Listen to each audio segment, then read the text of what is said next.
예, 오늘 벌써 또 화요일이네요. 뉴스 읽어주는 터프한 야수 권성훈입니다. 오늘 이번 주 야큐 퀴즈 한 문제로 가름하겠습니다. 오늘 영상 아래 바로 정답 달아주시는 두 분에게 문화상품권 보내드리도록 하겠습니다. 네, 안녕하세요. 뉴스 소화제 김민정입니다. 저희가 수요일과 목요일이 매미야 결방이죠. 예, 그렇습니다. 그렇죠?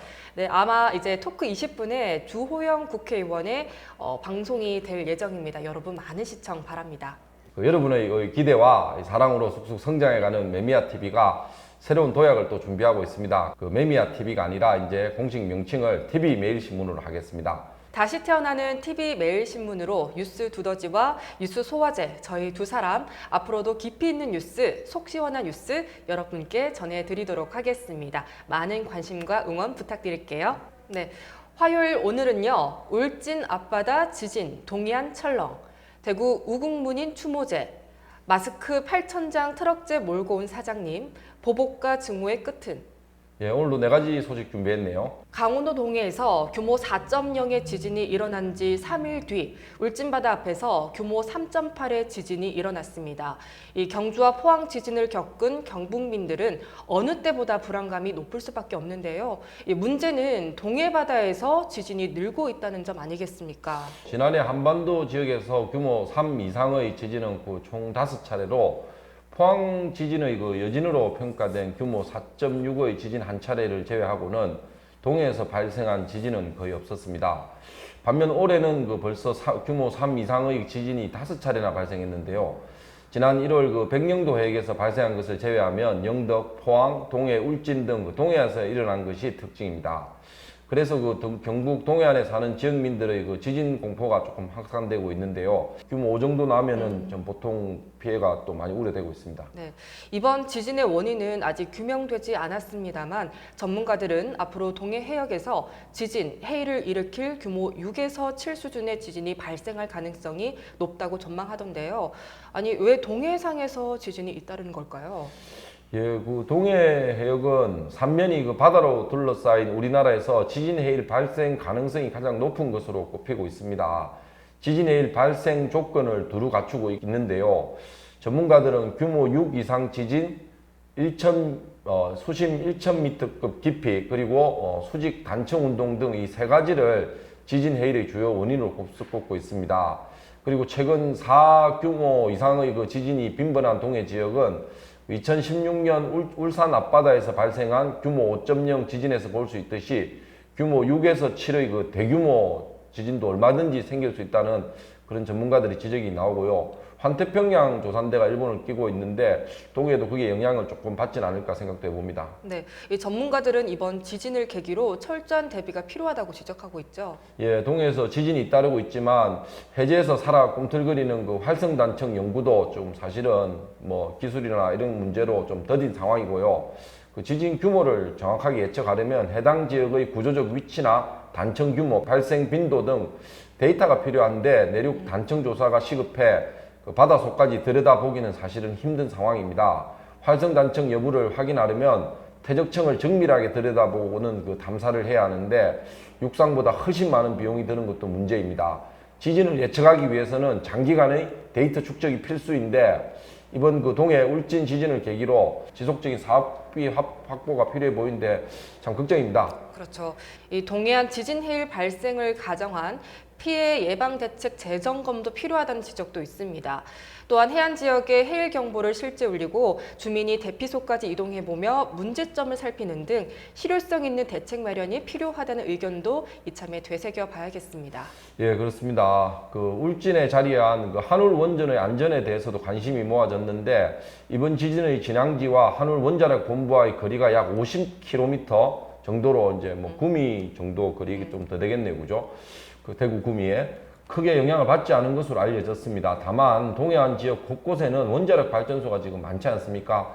이게 만약에 큰 지진으로 인해서 원자력 발전소가 방사능 누출이 이루어진다가 이러면 상상을 초월할 피해가 날 수 있습니다. 네, 다음 소식입니다.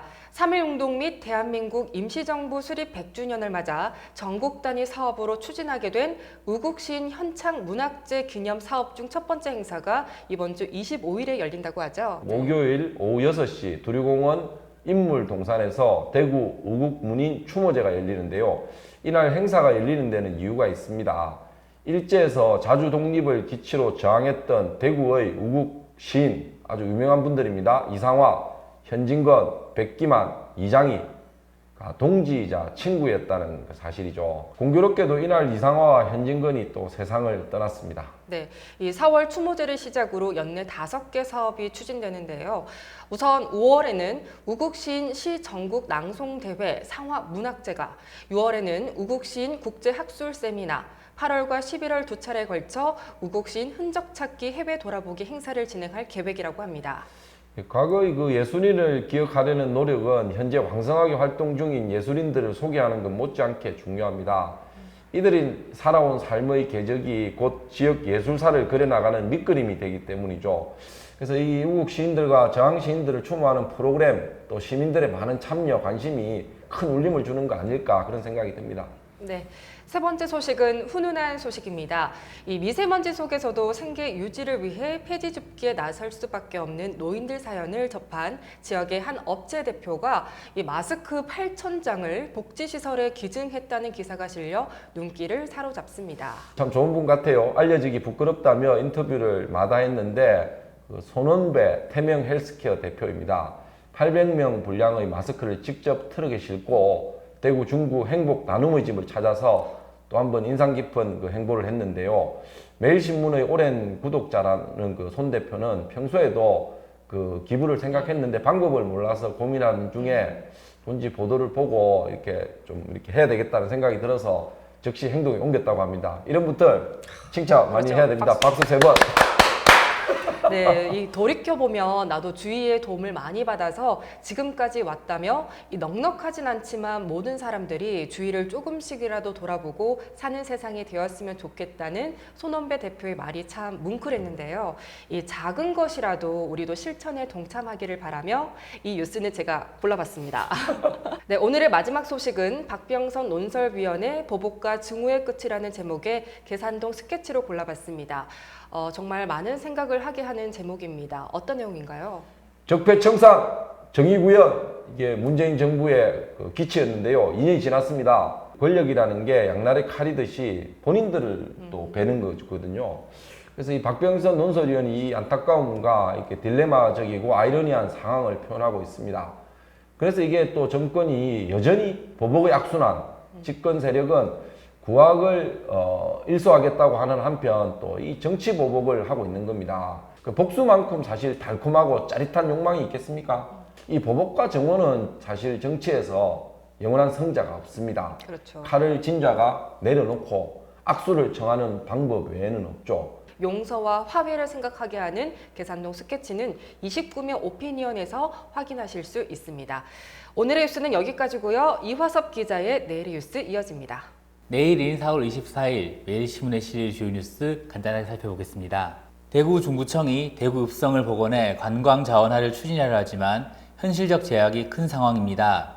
동성로, 서성로라는 지명이 말해주듯 성곽터는 이미 도로로 바뀌었고 사대문 복원 또한 비싼 땅값과 부지 마련 등 넘어야 할 산이 한두 가지가 아닙니다. 대구 읍성의 복원 가능성 내일자 매일신문에서 확인해 보실 수 있습니다. 포항시가 중소기업벤처부가 주관하는 규제 자유특구 선정 사업에 차세대 배터리 리사이클 규제 자유특구로 신청을 준비 중입니다. 만약 특구가 지정되면 포항형 일자리 모델 창출에도 기여가 될 텐데요. 포항시는 이에 대한 기대감도 높은 상황입니다. 경북도에 상생형 일자리 첫 모델이 나올 수 있을지 내일자 매일신문에서 분석해 보겠습니다. 최근 이낙연 총리가 민주당 시도당 위원장을 초청해 진행한 만찬에서 있었던 일입니다. 누군가가 건배사를 제의하자 이낙연 총리는 정종섭 한국당 의원이 행정안전부 장관 시절 총선 승리 말 잘못 꺼냈다가 고초를 치렀지 않느냐, 말 조심해야 된다고 해 좌중이 박장돼서 있다는 이야기가 돌고 있는데요. 자세한 이야기는 내일자 매일신문에서 보실 수 있습니다. 참고로 내일의 뉴스 내용은 매일신문 지면 사정에 따라 변동이 있을 수 있다는 점 양해 부탁드립니다. 내일은 토크 20분 방송으로 TV 매일신문을 쉬어갑니다. 목요일은 야수가 주요 이슈를 씹고 뜯고 맛보는 야수의 이빨이 진행될 예정입니다. 조금씩 변화하는 TV 매일신문 많은 관심과 사랑으로 지켜봐 주시길 바랍니다. 오늘도 시청자 여러분의 하루하루 나아지는 삶을 응원하겠습니다. 4월 23일 TV 매일신문 이것으로 마치겠습니다. 감사합니다. 구독, 좋아요 많이 눌러주세요.